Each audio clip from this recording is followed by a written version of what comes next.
누가복음 24장 36절에서 53절입니다. 저희가 그동안 새벽 기도 때 누가복음을 했는데 오늘이 마지막 날입니다. 누가복음 24장 36절 맨 끝장입니다. 53절까지입니다. 이 말을 할 때 예수께서 친히 그들 가운데 서서 이르시되 너희에게 평강이 있을지어다 하시니 그들이 놀라고 무서워하여 그 보는 것을 영으로 생각하는지라. 예수께서 이르시되 어찌하여 두려워하며 어찌하여 마음에 의심이 일어나느냐.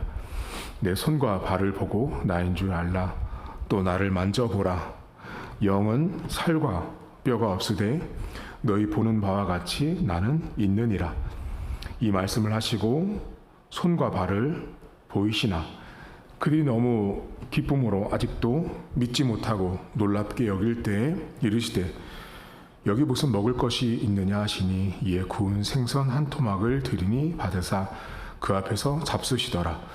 또 이르시되 내가 너희와 함께 있을 때 너희에게 말한 바 곧 모세의 율법과 선지자의 글과 시편에서 나를 가리켜 기록된 모든 것이 이루어져야 하리라 한 말이 이것이라 하시고 이에 그들의 마음을 열어 성경을 깨닫게 하시고 또 이르시되 이같이 그리스도가 고난을 받고 제3일에 죽은 자 가운데서 살아날 것과 또 그의 이름으로 죄사함을 받게 하는 회개가 예루살렘에서 시작하여 모든 족속에게 전파될 것이 기록되었으니 너희는 이 모든 일의 증인이라. 볼지어다 내가 내 아버지께서 약속하신 것을 너희에게 보내리니 너는 위로부터 능력이 입혀질 때까지 이 성에 머물라 하시니라. 예수께서 그들을 데리고 베다니 앞까지 나가사 손을 들어 그들에게 축복하시더니 축복하실 때 그들을 떠나 하늘로 올려지시니 그들이 그에게 경배하고 큰 기쁨으로 예루살렘에 돌아가 늘 성전에서 하나님을 찬송하니라. 아멘. 예수님께서 십자가에서 죽으신 이후에 3일 만에 부활하셨습니다.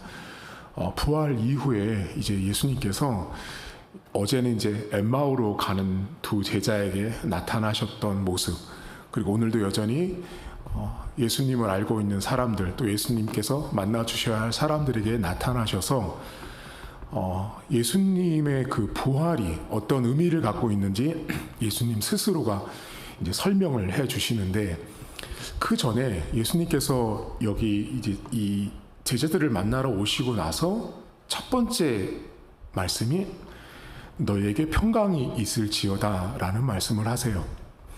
언뜻 보면 소천하셨다가 다시 살아나신 주님께서 오셔서 평안할지어다 라는 말이 매우 조금 생뚱맞고 문맥에 안 맞는 것처럼 들려지지만, 예수님은 지금 제자들의 상태를 너무 또 잘 알고 계셨어요. 여러분, 예수님이 십자가에서 죽기 직전까지도요, 제자들은 그 자신들이 누가 크고 작냐를 가지고 다퉜던 사람들이에요. 그리고 예수님이 도무지 누군지도 여전히 깨닫지 못하는 사람들이 제자들이었어요. 그러니까 제자들은 예수님을 예루살렘까지 따라오면서도 예수님이 내가 죽고 부활할 것을 말씀했음에도 제자들은 그 내면 안에 뭐가 끝까지 자리 잡고 있었냐면 누가 크냐 작냐예요. 저분이 왕이 됐을 때 내가 아주 고위 공직자가 되고 싶은 꿈들을 하나씩 다 가지고 예수님을 따라다녔는데 생각지 못한 일이 터진 거죠. 사실은 예수님이 생각하라고 늘 말씀했음에도 그들 입장에서는 예수님이 죽는 사건이 이제 벌어진 거죠. 그들은 그때부터 평강이 사라졌습니다. 그러니까 예수님을 따라다니는 이유와 목적과 그 뜻이 꺾였어요. 제자들이 원했던 방식대로 예수님이 예루살렘에 와서 로마 정부와 싸워서 그 어떤 특별한 이적과 기적을 통해서 이 나라를 다시 예수님이 왕이 되는 걸 꿈꿨는데 그 꿈이 꺾인 거예요. 한마디로 제자들의 뜻대로 되지 않은 것으로 인한 평안함이 없는 상태. 그 상태가 지금 현재 제자들의 모습이었어요. 여러분, 제자들이 지금 예수님께서 너희들에게 평강이 있을지어다라고 말할 때 아마 뭐 12명의 제자는 따로 치고 이 사람들 빼놓고 그 사람들을 통해서 전도받아서 예수 믿은 또 다른 제자들을 만약에 생각해 볼 때 저 같으면, 우리같이 못된 인간들은 저 같으면 이제 우리 누구를 따라야 할까? 어디에 줄을 서야 하고 누구에게 내 인생을 또 맡겨야 할까라고 인생들은 다 고민해요. 내 뜻대로 안 된 꺾여진 내 꿈을 또 다른 누군가를 대상을 통해서 꿈꿔보는 거죠. 이루고 싶어 하죠. 그게 제자들 안에 평강이 없는 상태였어요. 그러니까 예수님이 지금 오셔서 너희 안에 평강이 있을지어다라는 이 말 속에는 너희들 뜻대로 되지 않은 것 때문에 그렇게 평강 없이 살지 말라라는 메시지가 담겨 있는 거예요. 제자들과 그 당시 사람들은 예수님이 죽은 것 때문에 오는 평강이 없었죠. 평강이 없는 거예요. 평강이 있는 사람들한테 평강이 있으라고 말할 이유가 없잖아요. 그러니까 예수님이 너무 사람의 내면을 너무 잘 아신 거예요. 우리도 여러분들이 언제 평강이 없는지 아세요? 내 뜻대로 안 될 때. 내가 꿈꿔온 대로, 내가 목적한 대로, 내가 계획한 대로 뭔가가 되어지지 않을 때 우리는 매우 내 안에 불안과 공포가 찾아오죠. 우리가 뭐 시장에 가서 어떤 물건을 사더라도, 뭐 우리가 구청이나 주민센터에 가서 어떤 일을 처리할 때도 분명히 갈 때는 내가 이런 목적을 가지고 갔는데 내가 뜻한 대로 안 됐을 때 어때요, 여러분들? 거기서 혼란스럽잖아요. 내가 원하는 대로 되어야만 평강이 오는 사람들이 인생이에요. 근데 예수님께서 지금 무슨 말씀하시냐면 너희들 뜻대로 되지 않은 것 때문에 불안해하고 평강 없는 사람처럼 살지 말라고 하며 평강 있으라고 예수님이 선포해 주세요. 이것은 그들이 내가 평강을 가져야지, 내가 평강을 얻는 사람이 되어야지, 아니요. 이 사람들에게 예수님이 평강이 있을지어다라고 하는 이 선언과 선포는 축복이었어요. 그들은 어쩌면 이 예수님의 평강이 있을지어라는 이 말씀을 통해서 돌아봐야 됐을 거예요. 깨닫고 뭔가를 생각했어야 됐을 텐데 성경에 그들이 과연 그 이후에 어떤 반응을 했는지는 나오지 않지만 최소한 이들은 평강이 없었어요. 여러분들은 언제 평강이 없으세요? 여러분들은 언제 내 안에 이 불안과 공포가 막 찾아와서 하나님이 나에게 평강이 있어라, 평강이 있게 살아라라는 메시지를 내가 들어야 하는지를 한번 이렇게 살펴보세요. 한 주를 살면서, 또 하루를 살면서 인생은 다 자신 안에 평강이 사라지는 경우들이 있어요. 제자들은 자신들이 그렇게 열심히 따라다녔던 예수님이 사라지는 것 때문에 평강이 사라진 거죠. 어떤 분들은 원래 몸이 아픈 분이에요. 근데 몸이 더 아파하면 거기서 오는 평강이 다 깨져버리죠. 어떤 사람은 가족 관계고, 어떤 사람은 직장에서의 관계, 어떤 사람은 재정적인 문제 등등의 여러 가지 문제들이 내 안에 내가 계획한 대로 그나마 흘러가야 되는데 그게 안 됐을 때 오는 평강함이 없는 거죠. 여러분, 오늘 저는 바라기는 여러분 뜻대로 되고 안 되고로 평강을 가늠하지 마십시오. 하나님께서 우리의 상황과 처지를 다 알고 계시기 때문에 내 뜻대로 안 돼도 하나님께서 또다시 만들어갈 평강이 있을 거라는 믿음으로 하루를 살아가십시오. 그리고 오늘 이 성경에 보면 제자들이 예수님을 보고, 부활하신 예수님을 보고 예수님이 당신을 영이라고 표현하고 그 영에 대한 정의를 내려주는데 39절을 잠깐 보시겠어요? 39절입니다.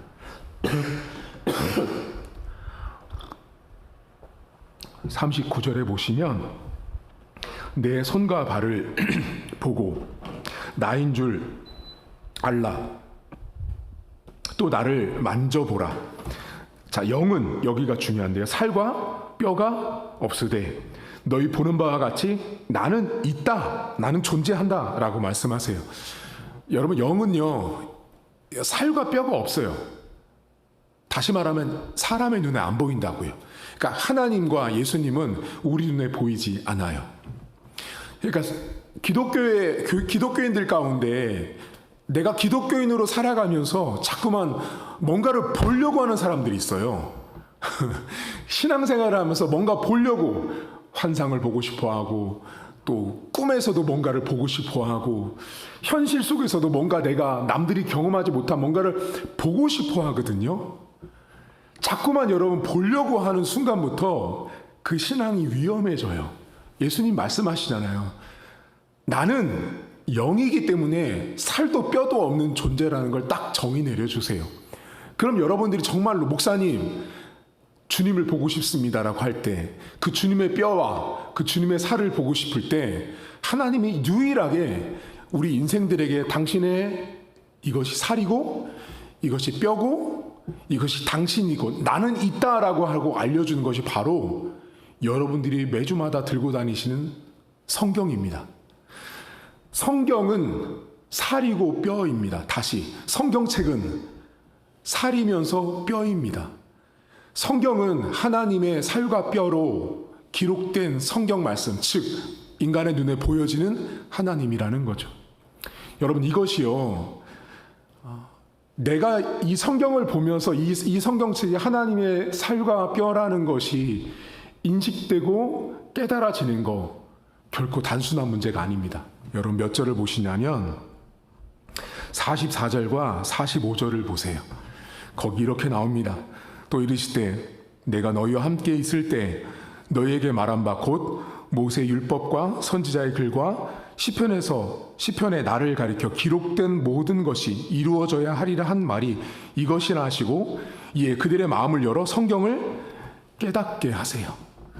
다시 말하면 지금 이 성경책이 살과 뼈라는 이 메시지는, 이 말은 지금 이렇게 뚝딱 나온 게 아니고 예수님은 구약시대부터, 아니 창세기부터 하나님에 대한 기록들이 쭉 이어져 왔고, 그 기록되어져 있는 말씀대로 예수님이 십자가에서 죽고 부활하셔서 현재 너희들 앞에 영적인 존재로 보여지고 있다라고 말씀하고 있는 거예요. 근데 지금 현재 오늘을 살고 있는 우리들에게 내 눈앞에 보여지는 그 뼈와 살이 된 존재는 성경책이라고. 이 성경이 하나님 자신이란 말이죠. 하나님 자신인데 지금 예수님께서 무엇을 말씀하시냐면 그 기록된 말씀, 이 성경 말씀이 인생으로 하여금 눈이 열리고 깨달아지도록 그들의 마음을 열어주시는 건 하나님이 하셔야 돼요. 여러분, 오늘 본문에 기록된 말씀이 수천 년 동안 내려왔고 지금 예수님이 십자가에서 죽고 부활한 그 직전까지도 그 내용들은 계속해서 읊어지고 구전되어지고 기록되어져 왔어요. 근데 예수님 뭐라 그러세요? 아무리 수많은 기록들이 있어도 하나님이 그 마음을 열어 깨닫게 할 때만 성경이 살이고 성경이 뼈라는 이 정의, 이 말씀이 내 안에 믿어지는 거예요. 자, 여러분, 전 세계의 베스트셀러 부동의 1위가 이거 성경책입니다. 알고 계시죠?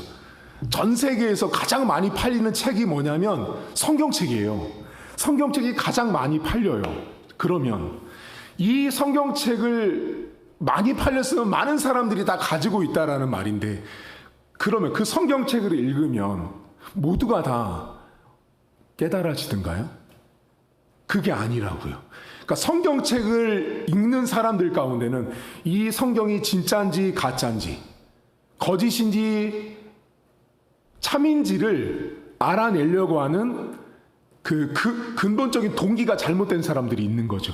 성경을 만약에 베스트셀러로 많은 사람들이 읽었다 그러면 그 구입해서 읽은 사람들 모두가 다 깨닫고 성경이 살과 뼈라고 믿어져서 다 교회 나와야지. 그러면 전 세계에 다른 종교는 없고 기독교만 있을 거 아니에요. 근데 그런 일은 벌어지지 않았다고요. 왜 그렇죠? 왜 이런 일이, 이런 증상이 있을까요? 오늘 성경이 답을 알려주잖아요. 성경을 읽고 그 성경이 깨달아지고 마음을 열어주신 분이 하나님이셔야 한다라는 거예요. 다시 말하면 하나님이 성경을 읽고 설교를 듣고 그 사람 심령 가운데 저것이 하나님의 말씀이고 저것이 하나님의 살이고 하나님의 뼈라고 내가 믿어지게 되는 것, 내 마음이 열려져서 오늘 저 성경 말씀이 받아들여지는 것, 목사님의 말씀이 받아들여지는 것은 철저하게 하나님이 그 마음을 열었을 때만 된다라는 거예요. 내가 노력해서 되는 문제가 아닌 거예요. 여러분, 교회 다니는 분들 가운데 제가 목회를 하면서 만나보면 목사님, 성경을 봐도 이해가 안 가요. 성경을 봐도 모르겠어요. 제가 그분한테 솔직하게 말씀드리는 게 있어요. 그게 뭐냐면, 성도님, 예수님을 만나신 적이 있나요? 라고 묻습니다. 그러면 그분들의 100이면 100 다 돌아오는 답이 있어요. 예수님 만나는 게 뭔데요? 아직 모르겠어요. 자, 이 아직 모르겠어요가 아직 하나님이 그 마음에 성경을 보는 눈과 깨달음을 열어주지 않은 거예요. 그 이유는 인생은 몰라요. 교회를 10년을 다녔는데도 여전히 제가 목회를 하면서 보면 정말 죄송한데 구원받지 못한 영혼이 교회 안에 있는 거 아세요? 교회를 다녀요, 여러분. 교회를 출석하고 예배도 다니는데 구원받지 못한 채 교회를 그냥 출석하는 종교인들이 있단 말이에요. 그러니까 성경 말씀이 뼈와 살이라는 건, 여러분, 뼈와 살은 누가 있어요? 인간이 갖고 있는 그 모습을 빗댄 거잖아요. 인격이란 말이에요. 그러니까 성경 말씀을 하나님으로 경험되어지고 체험되어지고 믿어지지 않았기 때문에 교회를 오래 다녔어도 이 사람은 성경을 봐도 모르는 거예요. 그러면 이게 뒤집으면 어떤 메시지가 이 안에 담겨 있냐면, 여러분들이 설교를 듣고 싶어 하고 설교를 듣고 있고 성경을 읽으면서 아, 이거 하나님이 나에게 하시는 말씀이구나. 저 말씀을 듣는데, 목사님 설교를 듣는데 아, 이거 나 들으라고 하시는 말씀인가 보다라고 할 때 그 깨달음이 주어지는 건요, 그냥 여러분들이 깨달아야지 해서 된 게 아니라는 거죠.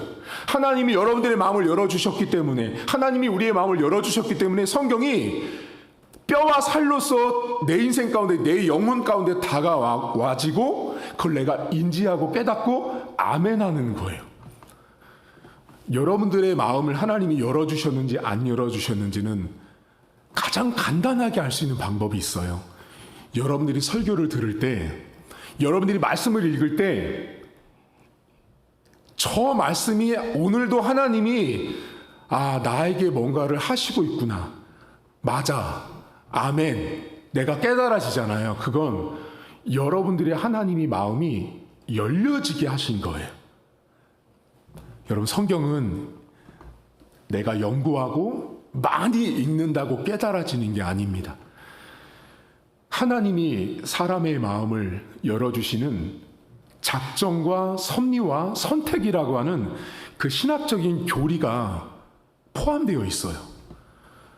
아까 말씀드렸잖아요. 여러분, 베스트셀러면 많은 사람들이 다 샀으면 전부 다 성경 읽었으면 전부 다 구원받고 전부 다 교회 와야 되는데 그런 일은 벌어지지 않는다고. 왜죠? 하나님이 선택한 백성이 따로 있다고요. 이거는 왜 하나님이 그러실까라고 아무도 모릅니다. 하나님의 놀라운 작정된 교리와 섭리인데, 하나님은 당신이 선택한 백성들에게 성경을 깨닫게 하고 마음을 열어줍니다. 따라서 여러분, 성경을 읽을 때 글자로, 학문으로 내가 얼마나 배운 학벌로 보는 게 아니에요. 왜 이렇게 볼 수 없냐면, 농어촌 교회 가시면 정말 한글도 모르는 권사님, 장로님들이 있어요. 실제로 있단 말이에요. 그러니까 한글을 몰라요. 장로님인데. 한글을 몰라요. 권사님인데. 근데 뭐는 잘하시냐면 기도를 엄청 잘하세요. 예배도 잘 참석하시고 신앙생활도 잘하시고 헌신복 다 하세요. 단 하나 뭐만 모르시냐면 글자만 모르세요. 자, 그러면 글자를 모르면 여러분, 이 성경책은 글자잖아요. 그럼 글자를 목사님이 말하면 글자를 모르면 못 알아들어야 되잖아요. 이런 이렇게 기계론적으로 만약에 우리가 접근한다면, 근데 그분들이 어때요? 그 말씀을 깨닫는다는 거죠. 글자를 알고 뭘 알고 모르고의 문제가 아니라 하나님이 그 마음을 열어주셨기 때문에 한글을 몰라도 성경 말씀이 깨달아지는 거예요. 제가 만났던 어떤 권사님은 지금도 살아계시는데 제일 답답했던 게 뭐냐면, 교회를 와서 목사님이 성경을 찾자 그러면, 자, 오늘 성경 말씀은 마태복음 몇 장 몇 절입니다. 그러면 권사님이 마자를 아셔야죠. 마자를. 이 마자를 모르니까 성경을 못 찾는 거예요. 그러니 항상 수십 년 교회 생활하면서 성경 찾는 시간이 교회 올 때마다, 그러니까 권사님 표현, 가장 얼굴이 빨개지고 부끄럽고 창피했다는 거예요. 그래서 옆 사람한테 이제 그때는 이제 오래 했으니까 주변 사람들이 아니까 찾아주고 해서 했는데, 권사님 마음에 그게 얼마나 이 한이 되고 서럽겠어요. 하나님 앞에 나와서 맨날 기도했대요. 하나님, 제 눈을 열어 주옵소서. 제 눈을 열어 주옵소서. 그럼 생각해 보세요. 권사님이 눈을 열어달라고 했는데도 눈을 떴지만, 여러분, 우리가 흔히 하는 말로 난 놓고 기억자도 모르잖아요. 아무리 권사님한테 눈을 떠달라고 권사님이 기도해도 사실 모르잖아요. 그런데 이제 권사님이 그 눈을 뜨게 해주세요라는 그 기도가 진짜로 권사님의 눈을 하나님이 신비롭게 딱 떠서 알려준 게 아니라, 그 권사님 옆에 이렇게 사람들이 오고 가면서 어떤 사람들을 만나게 되고, 그 어떤 사람들 가운데 권사님이 글자를 모르는 걸 알면서 아는 거죠. 그 사람이 그걸 안타깝게 여기고 권사님에게 글씨를 가르쳐 드렸는데, 이게 하나를 가르쳐 드렸더니 열을 아는 거예요. 이 놀라운 얘기. 하나를 알려드렸더니 열을 깨닫고 백을 깨닫는 지혜를 하나님이 주시니까, 남들 1년을 공부해야 될 한글 공부를 한 달 만에 마스터해버리시는 거예요. 이게 기적이죠, 이게. 그러니까 권사님의 눈을 열어주세요 하는 기도 응답은 이런 식으로 당신에게 응답으로 온 거예요. 여러분, 성경은요, 하나님이 마음을 열어주셔야 그것이 하나님 말씀으로 들려지는 거예요.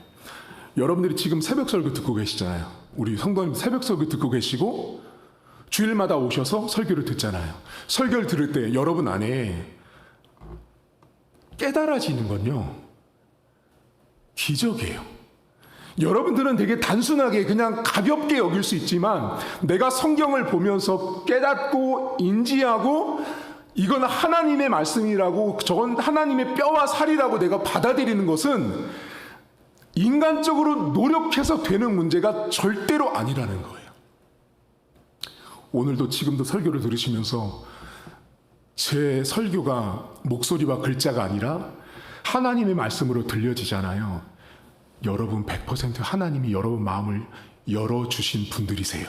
그러니까 하나님이 내 마음을 열어주셨다라고 하는 것은 내가 한마디로 하나님 자녀라는 뜻이에요. 하나님 백성이라는 뜻이에요. 예수님 그러시잖아요. 내 양은 내 목소리를 듣나니라고 말씀하시잖아요. 여러분들이 하나님의 양이기 때문에 설교 말씀이 들려지도록 하신 거예요. 내가 교회를 오래 다녀서가 아니라는 거예요. 아까 말씀드렸잖아요. 교회를 오래 다녔어도 못 깨닫는 자가 있다고요. 그러면 목사로 보면서 참 이건 정말 안타까운 일인데요. 교회를 다니는데도 구원받지 못하는 사람이 있답니다. 예수님이 그러시잖아요. 밭에 논에 농사를 지었더니 알곡과 가라지가 함께 난다고 말씀하시잖아요. 교회 다 다닌다고 구원받은 백성이 아니라는 거예요. 그럼 내가 구원받은 백성인 것을 확인하는 가장 첫 번째 단계가 뭐냐면, 주일날 목사님 설교를 들을 때, 내가 성경을 읽을 때 깨달아지면 돼요. 그 성경이 읽혀지고 그 설교가 들려지면 그 설교 때문에 내 마음에 뭔가가 꿈틀한다. 내 마음이 뭔가가 요동친다. 움직여진다. 여러분들은 100% 하나님의 자녀입니다. 오늘 죽어도 천국 갑니다. 불변의 진리입니다. 오늘 하루 여러분,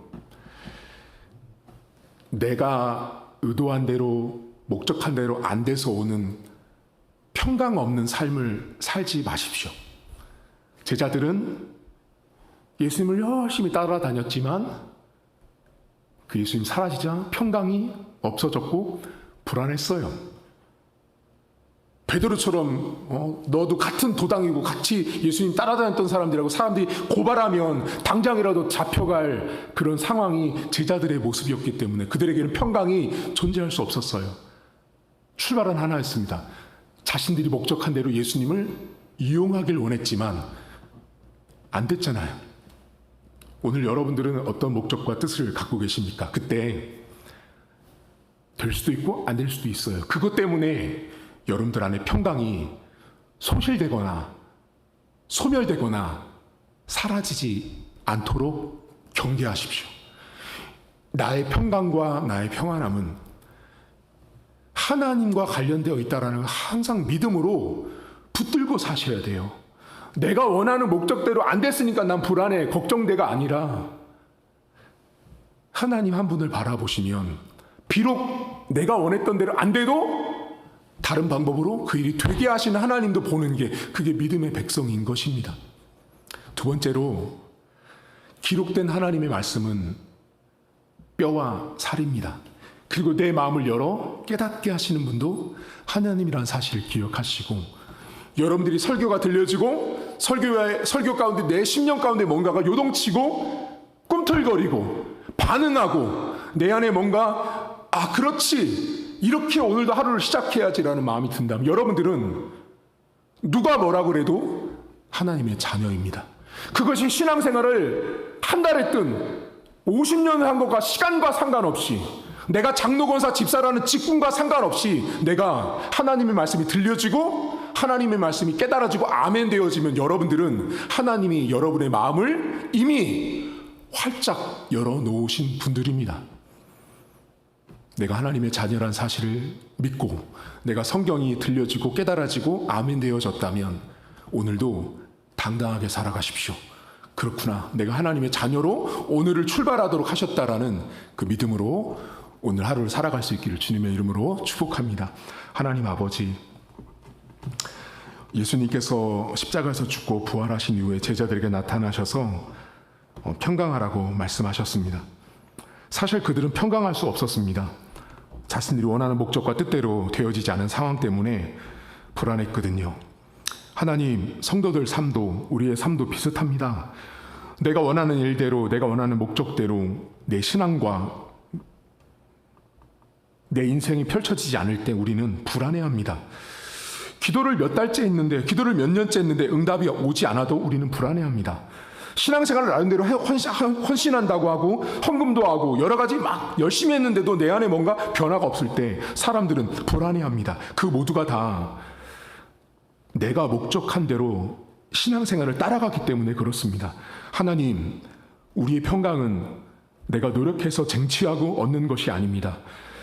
내가 성경에 있는 이 말씀이 하나님의 살과 뼈라는 믿음으로 그것이 수납되어지고 용납되어질 때, 그리고 하나님께서 내 마음을 열어주셔야만 내가 설교가 들려지고 말씀이 읽혀지고 말씀이 깨달아진다라는 그 고백이 내 안에 존재한다면 나는 이미 하나님의 자녀요, 하나님의 백성이요, 하나님이 나를 선택했다는 사실을 우리 성도들이 기억하길 원합니다. 하나님, 내 안에 내가 정말 구원받은 백성인가라는 의문과 불신과 염려들이 들 때마다 한 가지만 기억하길 원합니다. 내가 과연 말씀이 들려지고 깨달아지고 있는가? 말씀을 들을 때 내 심령 가운데, 내 눈물 가운데 뭔가가 반응되어지고 있다면 우리는 100% 하나님께서 구원한 백성이요, 하나님이 우리 마음을 열어서 성경을 깨닫게 한 영혼이란 사실을 기억하고 오늘 하루도 내가 하나님의 자녀요, 하나님의 아들과 딸이라는 확실한 정체성을 가지고 오늘 하루를 살아갈 수 있도록 은혜를 베풀어 주옵소서. 감사드리며 예수님의 이름으로 기도하옵나이다. 아멘. 하늘에 계신 우리 아버지, 아버지의 이름을 거룩하게 하시며 아버지의 나라가 오게 하시며 아버지의 뜻이 하늘에서와 같이 땅에서도 이루어지게 하소서. 오늘 우리에게 일용할 양식을 주시고 우리가 우리에게 잘못한 사람을 용서하여 준 것 같이 우리 죄를 용서하여 주시고 우리를 시험에 빠지지 않게 하시고 악에서 구하소서. 나라와 권능과 영광이 영원히 아버지의 것입니다. 아멘.